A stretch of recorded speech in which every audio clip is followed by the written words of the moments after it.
This is episode number 101 of the Life, Strength, and Health podcast. I'm Kim, and I'm joined with Jamal. Greetings, everyone. And peace and blessings. Yes, and thank you for joining us this week. We are back in the podcasting seat. We have missed everyone, but we're now back releasing episodes. Now we're going to probably be releasing them every 2 weeks. So twice a month, we'll be releasing new episodes. But we're back, and we look forward to sharing some information, some value, and a lot of information, which our mission is to help you to feel and look your best naturally. And in this episode, we interview Doris Rhodes, and we're going to be talking about grief and how to heal from it. So I'm so excited to share this week's episode. But before we dive into that, just a few things that we wanted to share. First thing is we have finally released our new website. Whoop, whoop, whoop. Yes. So excited. I really love our new site because I feel that it truly represents us, and it really communicates what we do and how we help people, which is our true mission, like really helping people to feel and look their best naturally. And so our new website really reflects our new branding and our services and things of that nature. So if you get a chance, or when you get a chance, just go to lifestrengthandhealth.com and check it out and let me know what you think. And we also have a nice freebie giveaway on there, which basically is a report on the 21 ways to eliminate your sugar addiction. So if you haven't had a chance to download that, make sure you do that. Another thing that we wanted to share is we just released our customized line of detox programs. In many episodes, we talk about the importance of detoxification and how that is so necessary in improving your health and how to properly do that. So also, when you get a chance, just go to lifestrengthandhealth.com/detox to take a look at our customized line of detox programs. And we're going to be rolling out a few others by the end of the year or early next year. So that's all the housekeeping I have right now. So let's segue into this week's organic food for thought. And this week's organic food for thought is on ginger and its immune boosting effects. Now, I can honestly say my relationship with ginger has developed over time. In the past, really did not like anything spicy. I was really a sweet person, and I've developed a love for more spicier things, something with a punch. But in the past, I really didn't care for the taste of ginger, not too strong. But over time, just learning about the different tastes and things that you need in your diet, I started to incorporate more ginger in my tea and spices and dishes, and I truly love ginger. Yes, and now that we are starting to enter the cold season, this is definitely the time that you want to move your attention toward things like ginger and getting more ginger into your diet.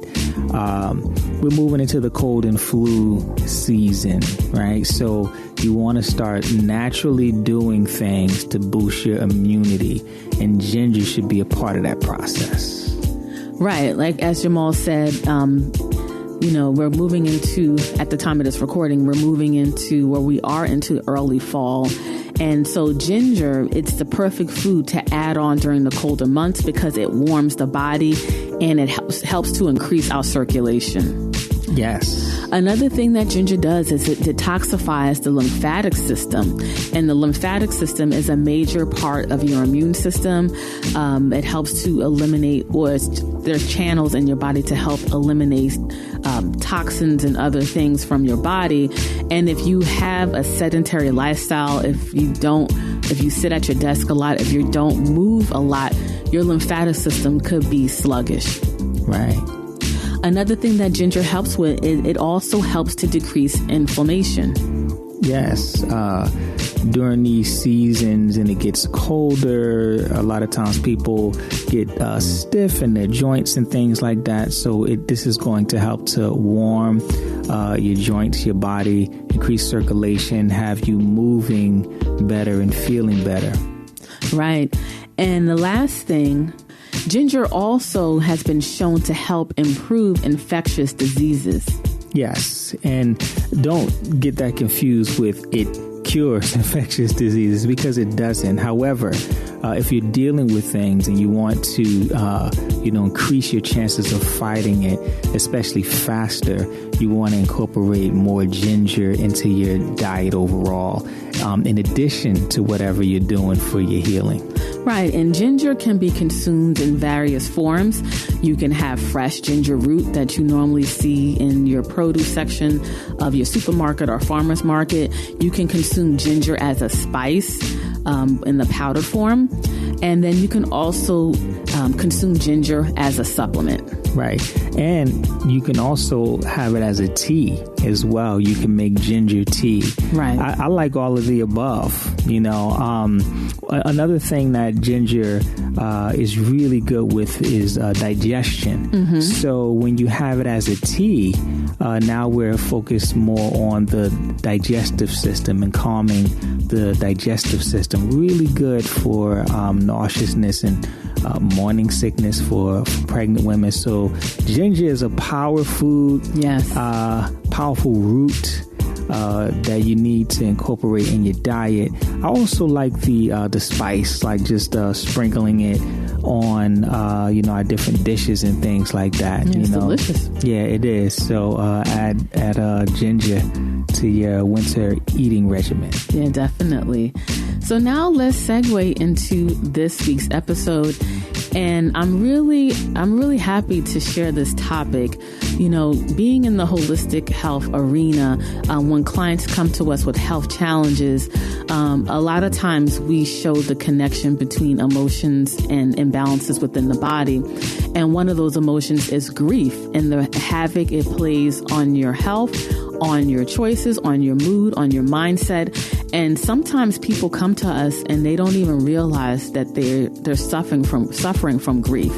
And so I really, am so excited to share this interview with Doris Rhodes, where we touch more on grief and the misconceptions about it, and another way to really look at grief and who may be suffering from grief, because a lot of times we think grief of with someone being deceased or passing away, but there's so many other forms of grief from other experiences in our life, and we touch on that and more in this week's episode. So before we dive into the interview, I just want to read a little bit about Doris so you know more about her. Doris Rhodes received her master's degree in clinical mental health counseling from Ashland Theological Seminary and her Bachelor of Arts in Psychology from Baldwin Wallace University. She is a certified grief recovery specialist who specializes in helping her clients grow through grief and loss so that they can regain a sense of purpose and joy in their lives. Although she has grown through life-altering losses of her own, she realizes that each person experiences grief and loss differently. Her personal insight in being certified as a grief recovery specialist has given her the tools to help others. Doris offers services to individuals, couples, and groups. She is a licensed professional counselor serving clients in Northeast Ohio at Collinwood Counseling on Cleveland's East Side. So without further ado, let's dive into the interview with Doris Rhodes.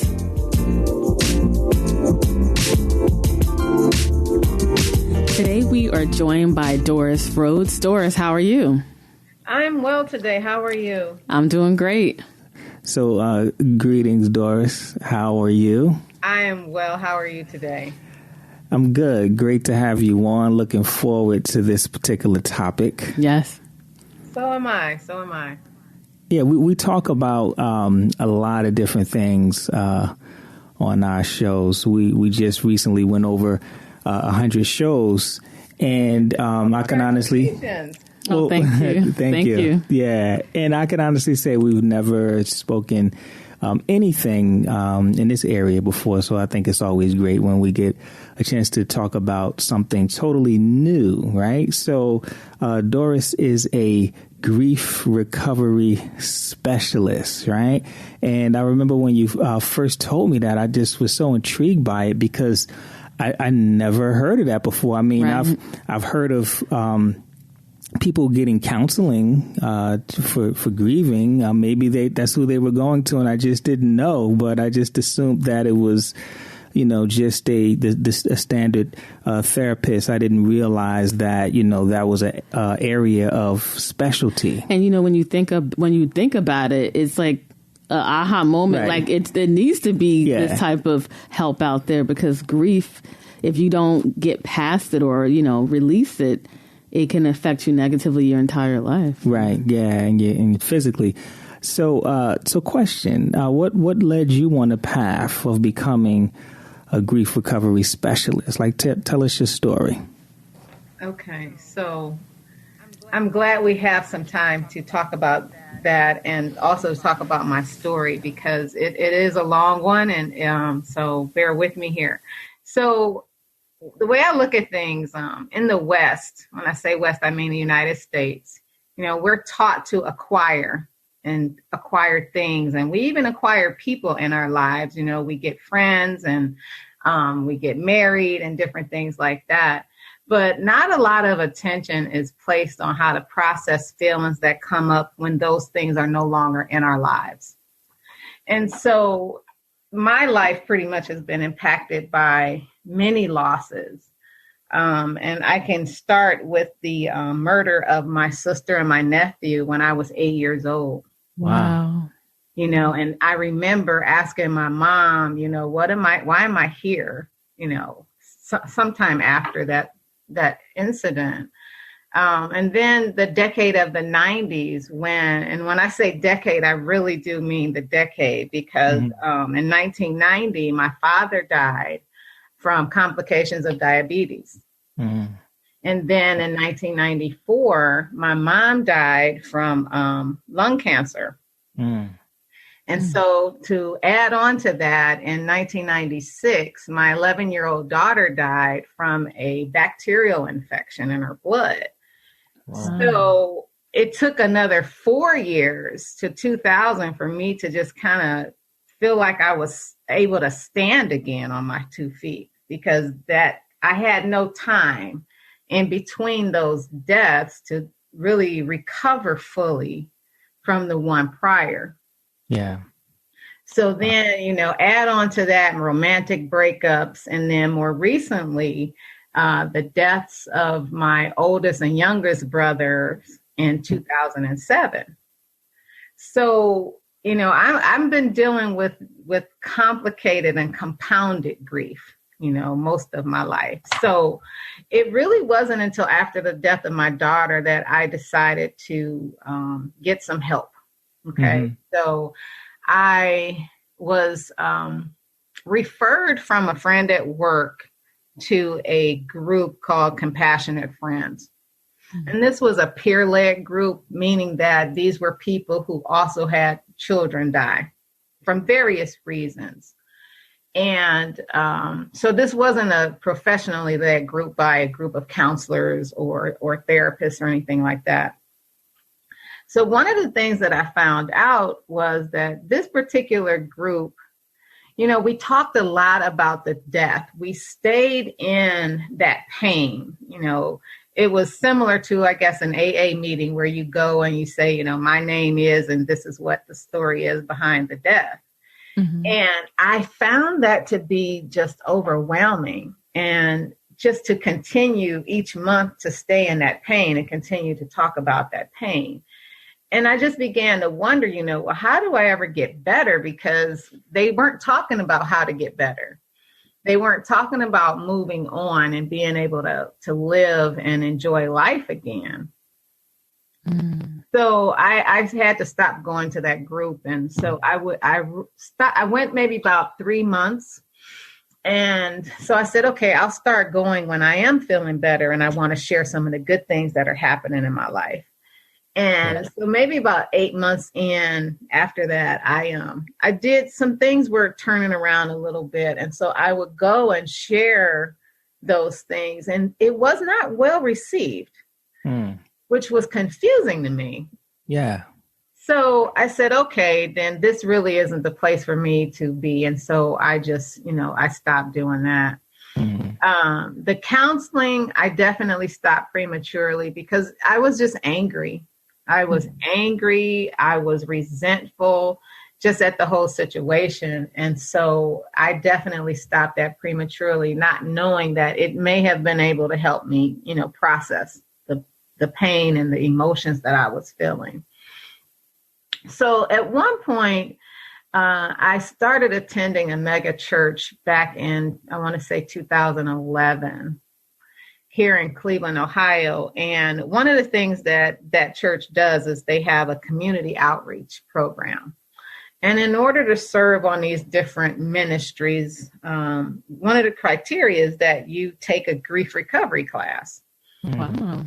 And I thought, wow, okay, I'll do that because I really want to serve on this committee. And so during this class, as I'm completing the homework assignments, I realized that how much those losses that I've had in my life were really impacting my life currently. And it was things that I didn't realize until I started, making those connections and making those links to those things. And as I just began to process more and more, I just saw how it was being displayed in my behavior, in my habits and attitudes. So, because one of the things we do in this particular program is we do a loss history graph. And so you take the day you were born and today's date, and in between that, what are the losses that you've experienced? And so looking at that, it was a little overwhelming to think that I would really think I was okay to see all that had happened. Yeah. Right. So I just wanted to be my best self. And one of the things I realized is I have to do my own work. So it was just helpful to be in that group and to go through that group. Just for myself and really just see the bonds that were created too. That's my first time like really sitting in a group that was structured. So you would think that after having my own healings and revelations from it, that maybe I would go and get the training right away, but that's not something I did. I actually ended up in a clinical mental health counseling master's program. And then decided to get the training back in 2016. So it's been a bit of a journey. And the one thing I'll say about doing this work as a grief recovery specialist is that it's not over. One of the things is that you continue to work on yourself, or I'll say I continue to work on myself. Because little things that happen, little things that are losses come up, frequently. And those things and those emotions and feelings about it really need to be addressed because they will come out in other areas and other behaviors and attitudes. So that's pretty much my story. And I continue to, look at those issues and things and say, okay, where am I still stuck at and need to really continue to get some healing. Yeah, thank you for sharing that. Yeah. Wow, that's really serious. Definitely, I know this is what you specialize in, but I'm still, taken back and sorry for so many losses close together like that. I'm sure that had to be challenging. Okay. And it just kind of really leads us into the topic itself of grief. I mean, it seems self-explanatory, but a lot of people really don't know what they should do when these things happen in their life. We hear about counseling and groups that people join, but I don't hear that often. I really don't. A lot of times when people grieve, they just deal with it in a sense. So I guess the question is, why would someone need a grief recovery specialist? So there's so many reasons. Like you said, you don't hear it talked about. I think a lot of times, especially in certain communities, there's a stigma to not being able to handle your own business. not being able to just address things and move past them because, we don't have time to deal with those emotions. We have to go to work, go to school, take care of the family and all those things. But a grief recovery specialist really comes in those weeks and months after the family and the person's support system has pulled back and, gone back to their own lives.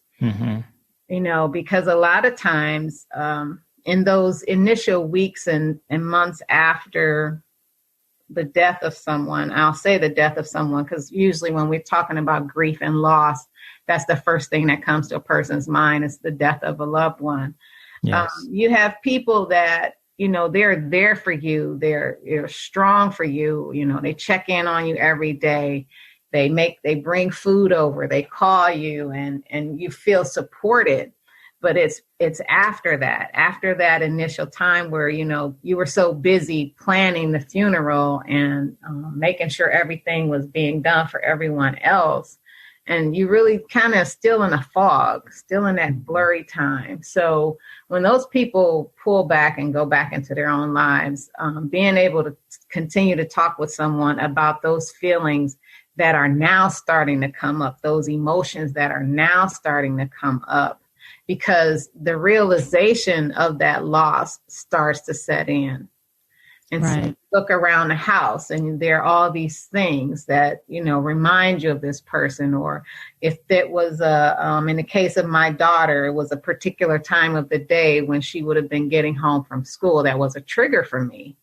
And my mood would tank and I didn't understand what was going on. But now as I've studied grief reactions, I understand now that time of the day, even though I may not have been consciously aware of it, subconsciously I was very aware and my body would react to that.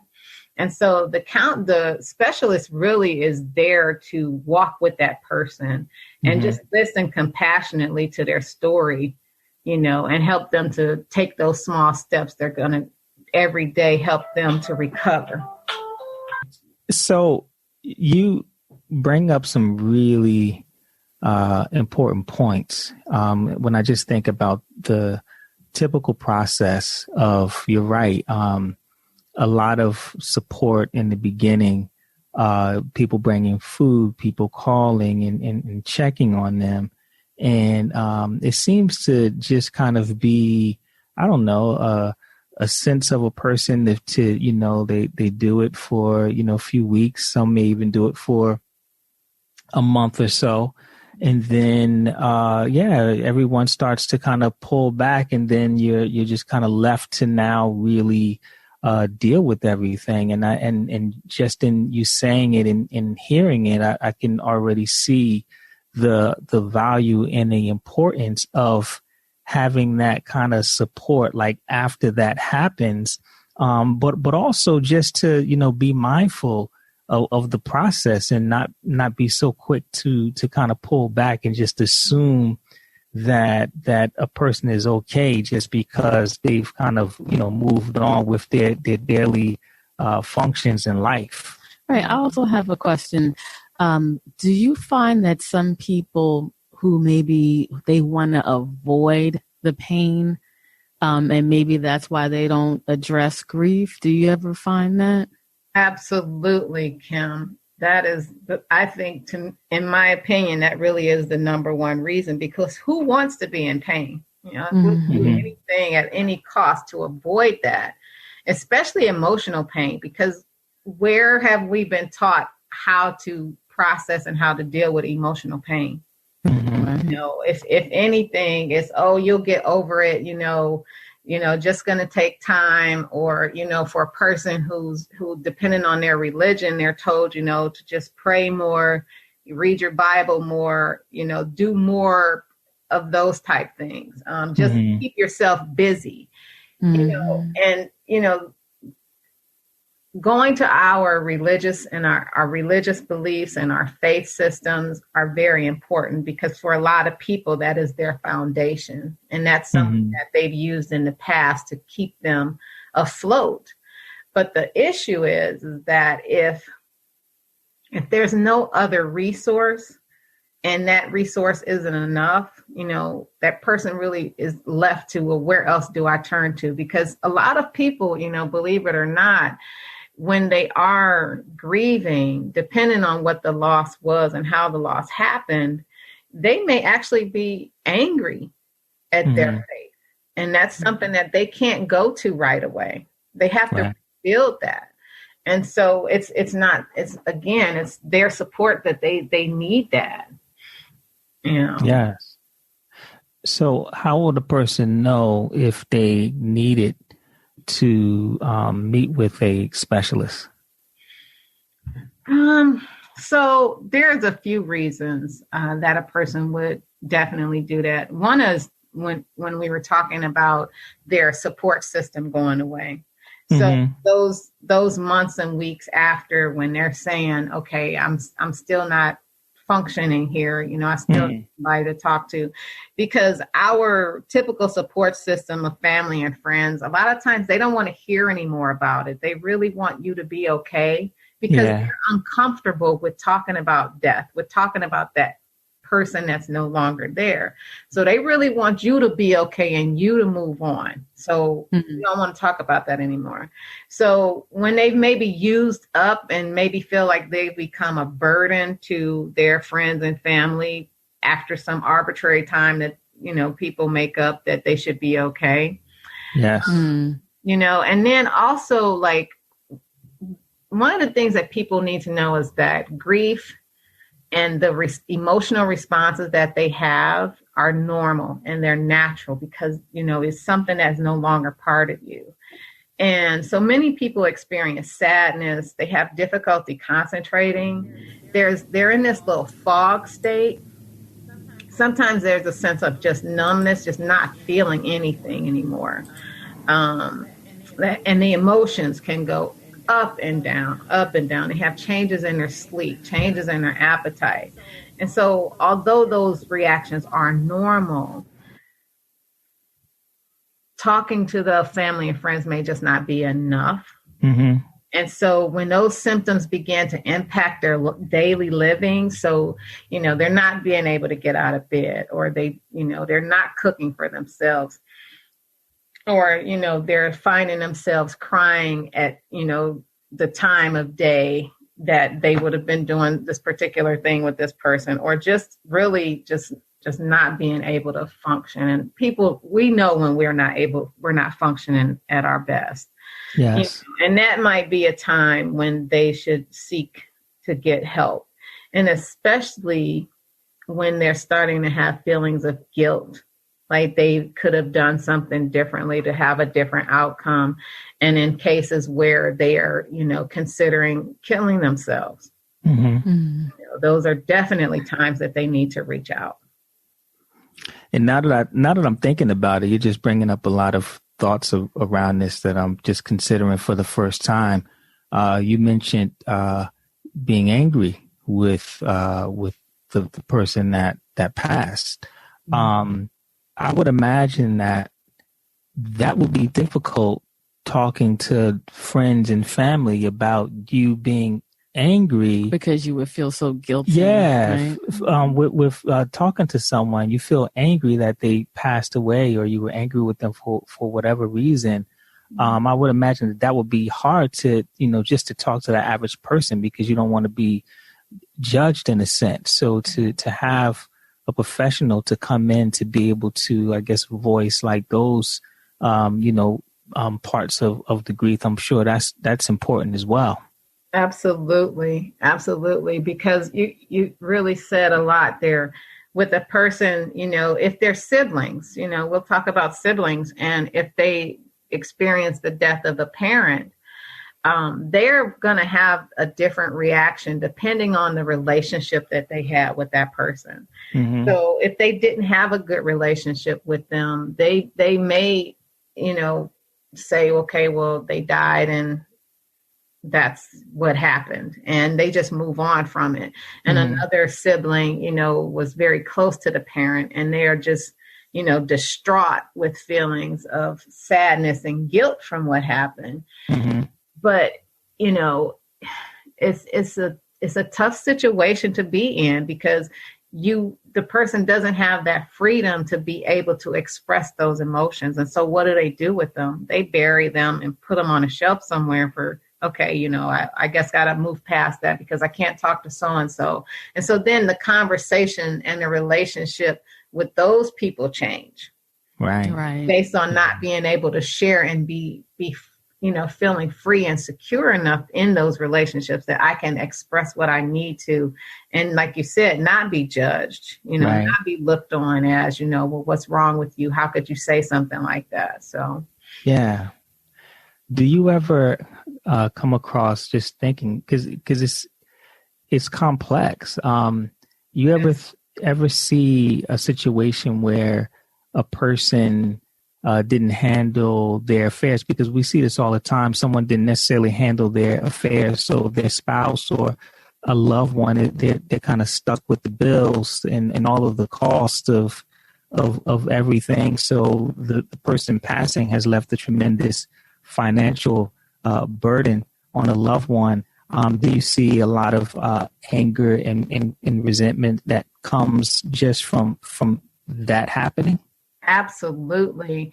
And not only that, but then what you're talking about are secondary losses too. Right.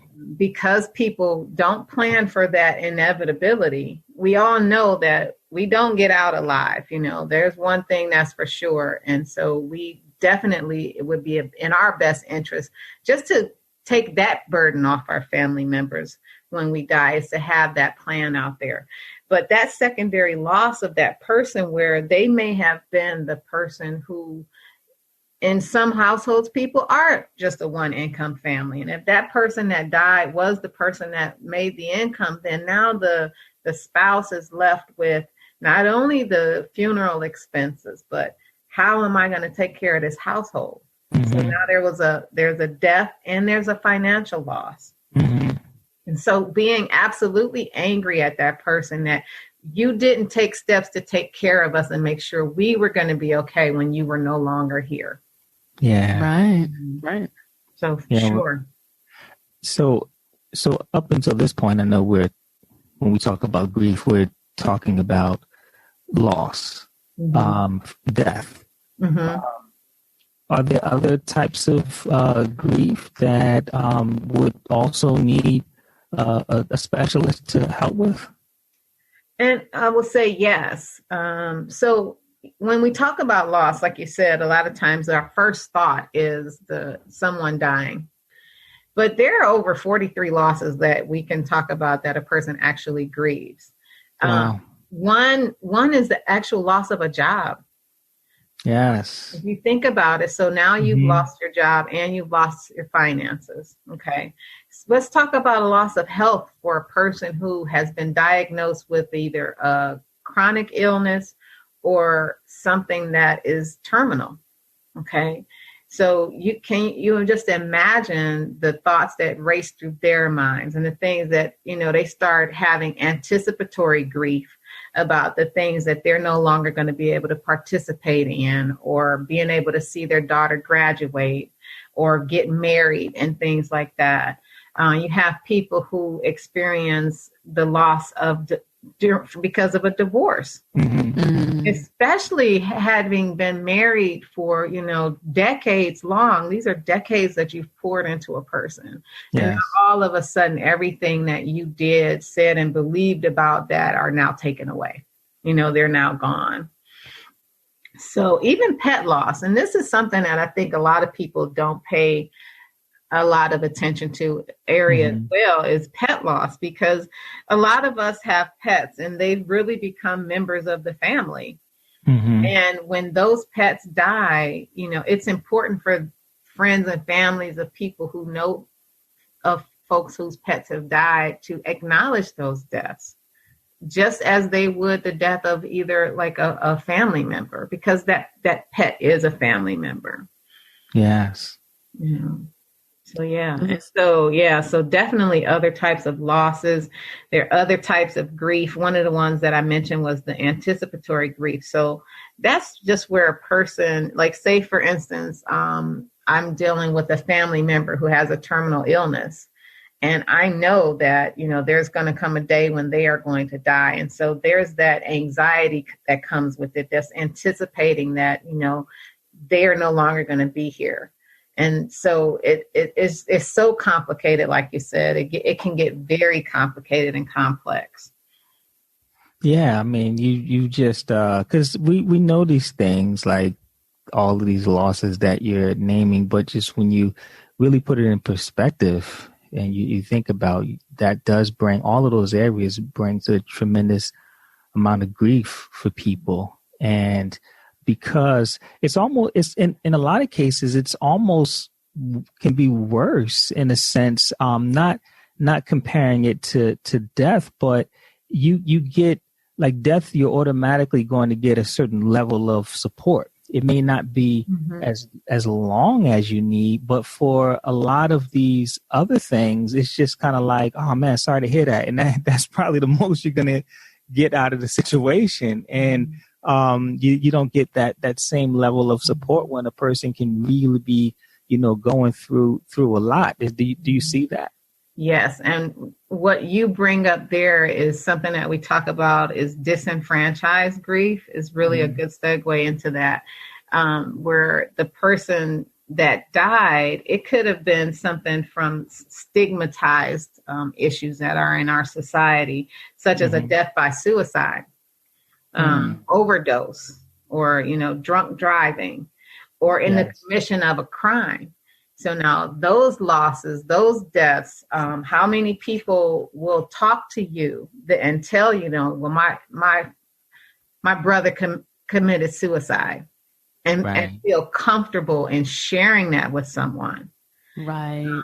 And even if they died from a homicide, and then add on to that, the homicide being something that was publicized in the media. So, there's so much that goes into that. And with those disenfranchised, griefs, people have a very hard time, talking about those things, even with just some medical conditions. And I think it's not as much as it used to be, but a person having died from HIV/AIDS, anything that most people would consider, well, they didn't have to die that way. They could have prevented it. They didn't have to be on heroin or opioids or, things like that, so the overdose was preventable and this was preventable. And there are a lot of things that are preventable, but none of that, helps when a person is grieving. You can point those things out, and that's great. And that's, everyone has an opinion, but my heart still hurts. This is still a loss for me. And so how do I get help for that? So. And I'm sure that this answer varies, but I'm just wondering if there's any, kind of cycle to this. Like, is there kind of like a typical or average amount of time that it typically takes for a person to really go through the grieving process? I wish I could tell you yes, but the answer really is there is no timetable to it. It lasts really as long as it takes for that person to adjust to that change, the change in their life after that loss. Months and years and decades can go by. I've had people in groups that, 30 years have gone by and they are still processing pain and still in pain from that death of that loved one. And it's just not a linear process. I know a lot of times we like to know that, okay, after I complete step 5, then I'll be fine. Yeah. But unfortunately, with grief, the emotions that come with it, they come and go. They can, be very, very intense sometimes, and other times they're not there at all. And I have to say that the first year can be the most difficult because, you have the death that occurs, and depending on what time of year it is, it could have been shortly before their birthday or coming up on different anniversaries or the holidays. If people, celebrate those are times where you look back and, there's that reminiscing and going back into that past, they're not here for this and they're not here for this next thing.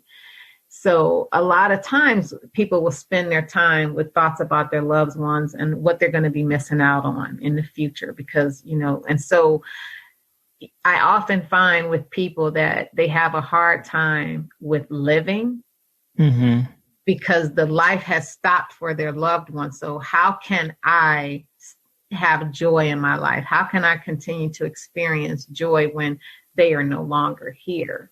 So it's difficult. That first year can be very, very challenging. And if they're the type of person who, instead of even dealing with any of the emotions that they were experienced, they just, got very involved in their work or school or whatever they did to distract themselves. So that whole first year, they really didn't even look at it. It's the next year that they have to, because the thing about grief is it's going to come out one way or another. You either deal with it today or you deal with it sometime in the future. Just in thinking about it and just how complex it is and how in our society, we don't give it the attention and the consciousness that it needs.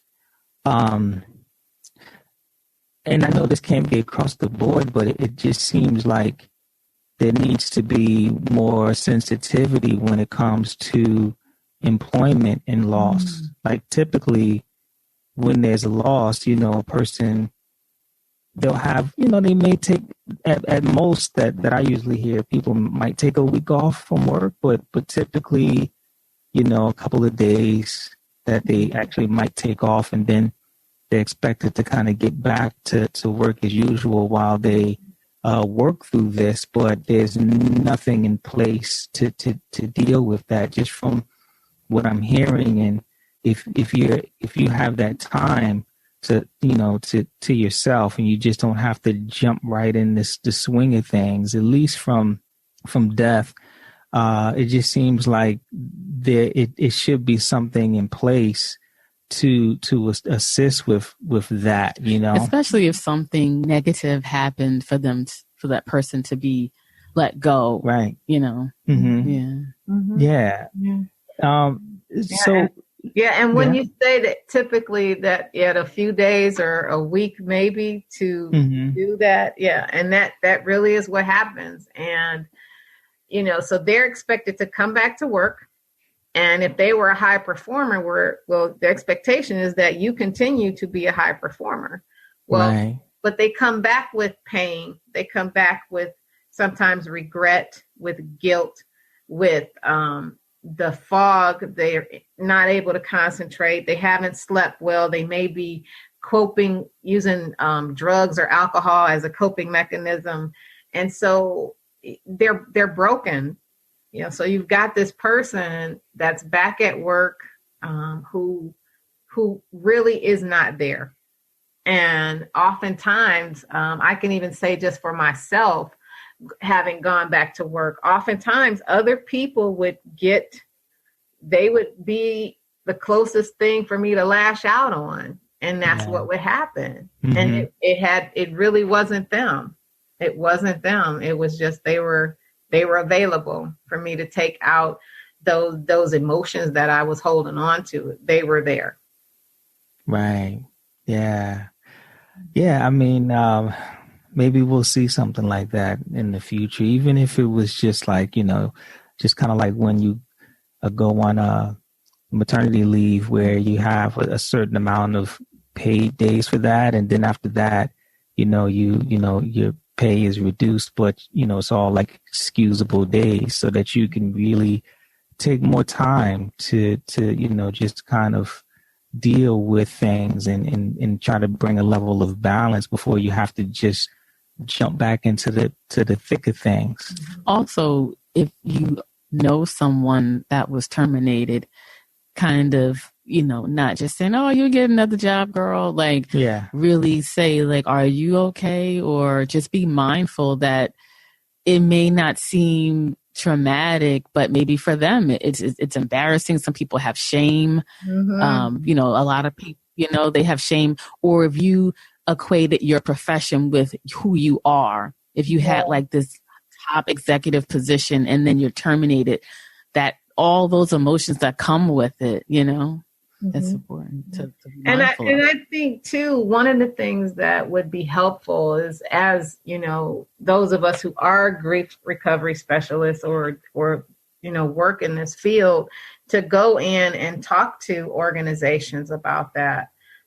Even for them to just have more compassion when they know, most times your employer knows what's happened, and if they just have more compassion for that person during that time, don't put them on a project that, is something that may take them, really add a lot more stress to them, at that point. You don't want to, you're not trying to not see them perform and things like that. But, oftentimes they think, well, we'll just keep you busier and you won't have time to think about that.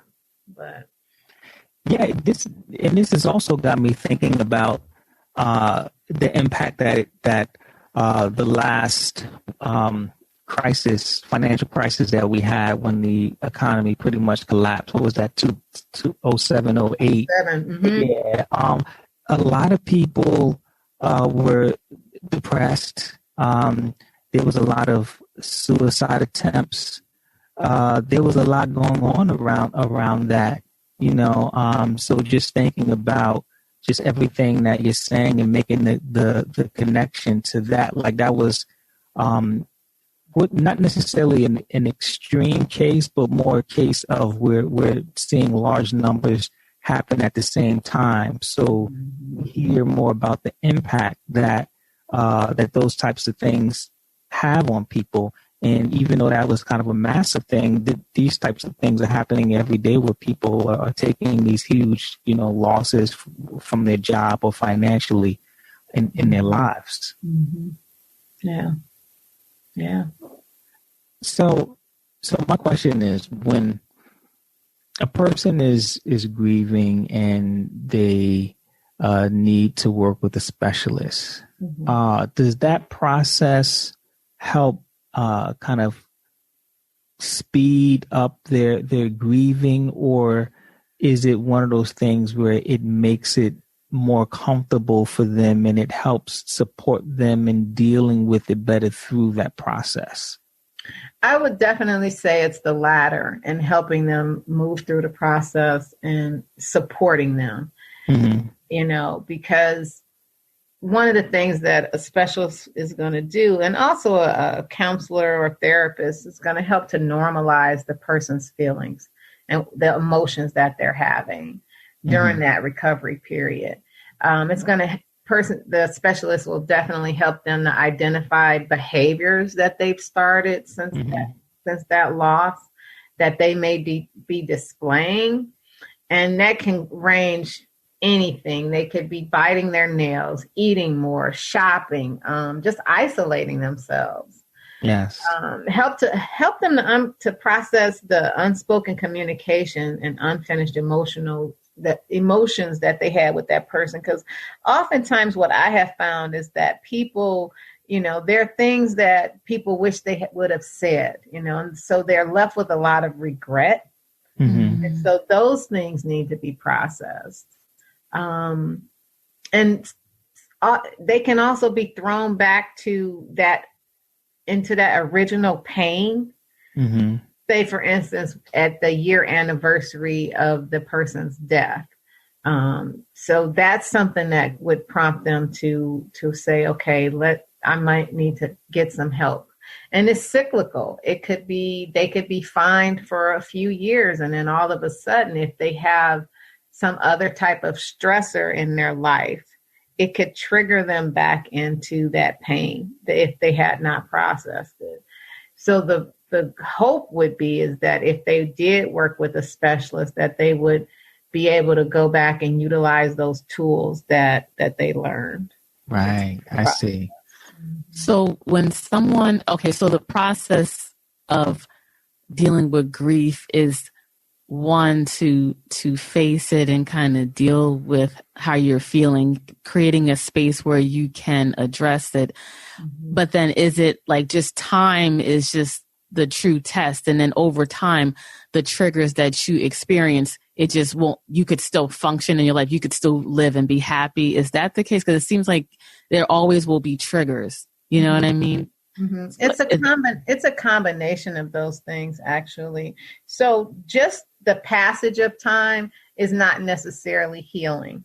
Mm. It's really what we do in that time that is going to contribute to a person's healing. So I could have time pass and, I say I want to reach some goal. Well, time will pass unless I have a plan on how I'm going to reach that goal. Mm-hmm. Time will just pass. So actually doing something about when those emotions come up, facing, like you said, facing that emotion head on and just being able to sit in it and say, you know what, I'm sad today because today is the 5th anniversary of my mother's death. And, these things have happened in my life since that time. And I really wish she would have been here. I mean, even just that acknowledgement of it and being able to talk to somebody about, what this would have been, especially if someone is seeing that your behavior is a little different or you're a little moody or whatnot.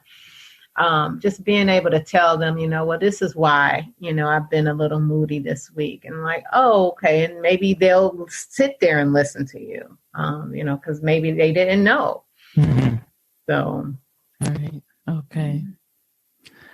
And when you're working with your clients, like, is there like a typical amount of time that you usually spend counseling one person?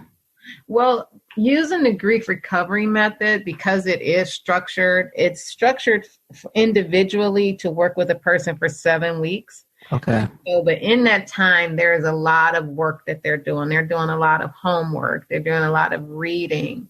And so at the end of that 7 weeks, they come and they have a letter that they have written to their loved one, basically off of all the work that's been done over the previous 6 weeks. Mm-hmm. And so that's taking one loss at a time. And so what they're asked to do is to continue to work on the losses that have come up in their loss history graph and periodically contact that specialist to, read those letters, just for that person to sit and just listen and not judge them so that they know they're not being judged. They're not being looked on as, you should really be over this by now.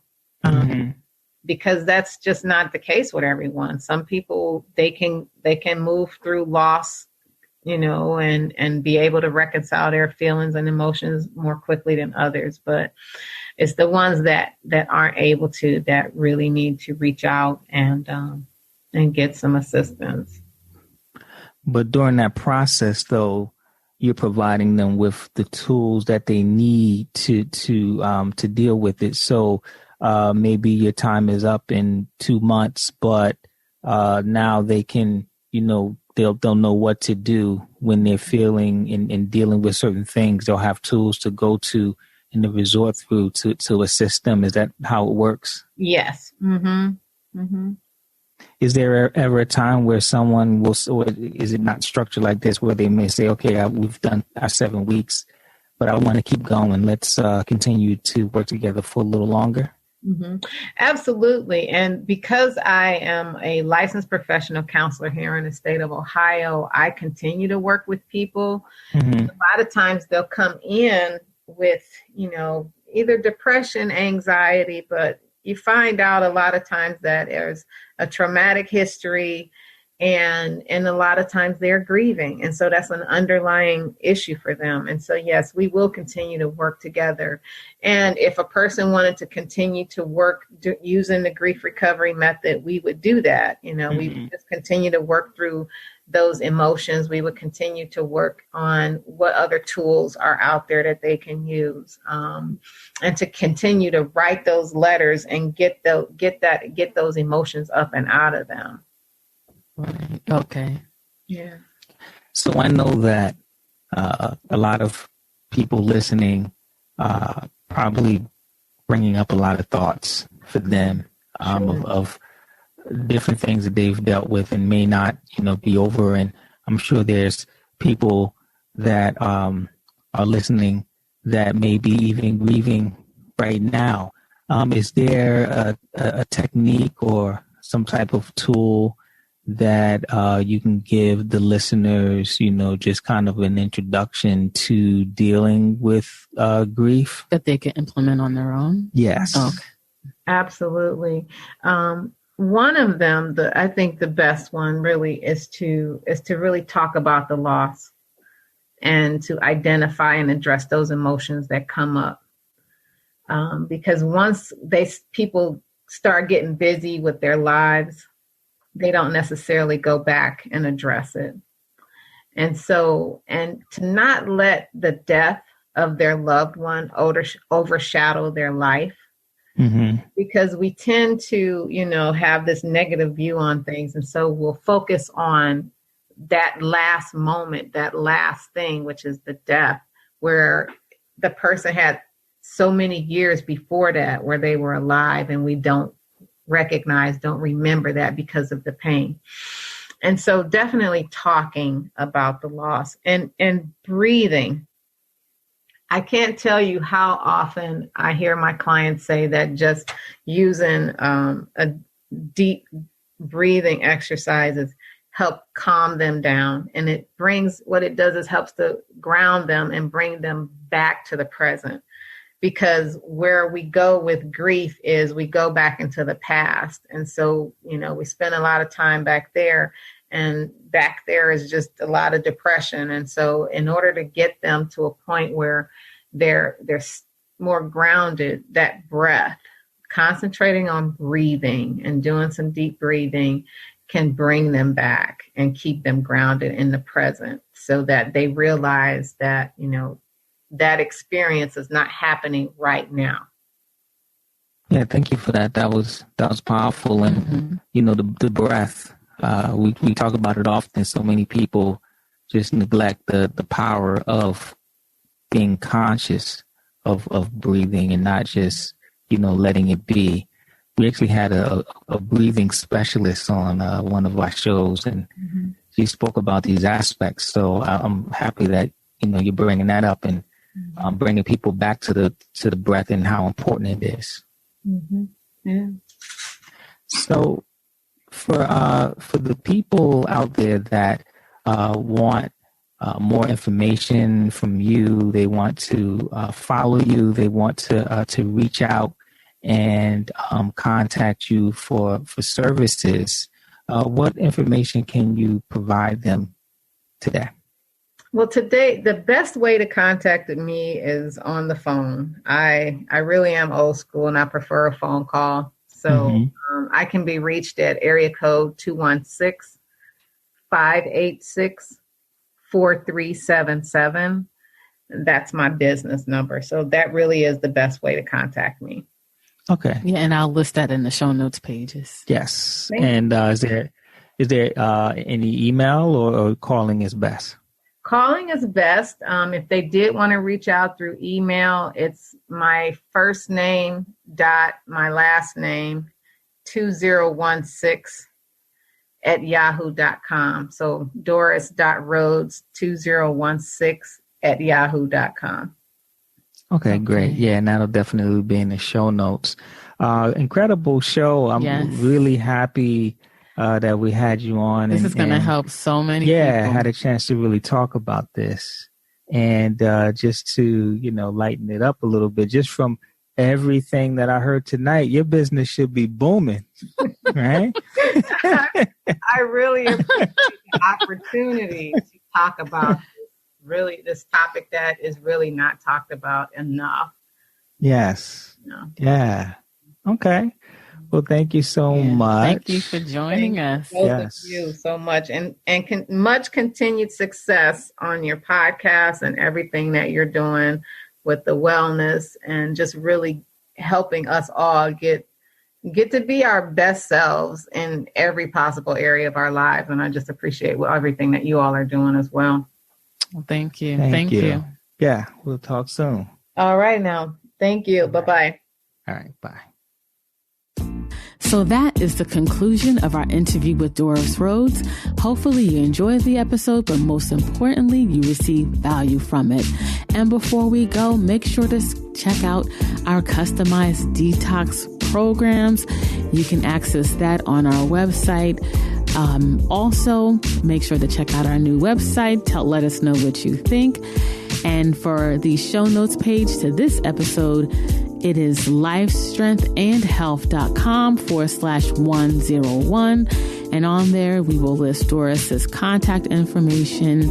We will list a link for the customized detoxes that we offer. It's a great way to check out our new website. And we'll also list a previous episode where we talked about the power of the breath, episode number 25 with Ayo Handy Kendi. I'll list that in the show notes as well. So thank you for listening. Stay tuned for the next episode. And until next time, live healthier.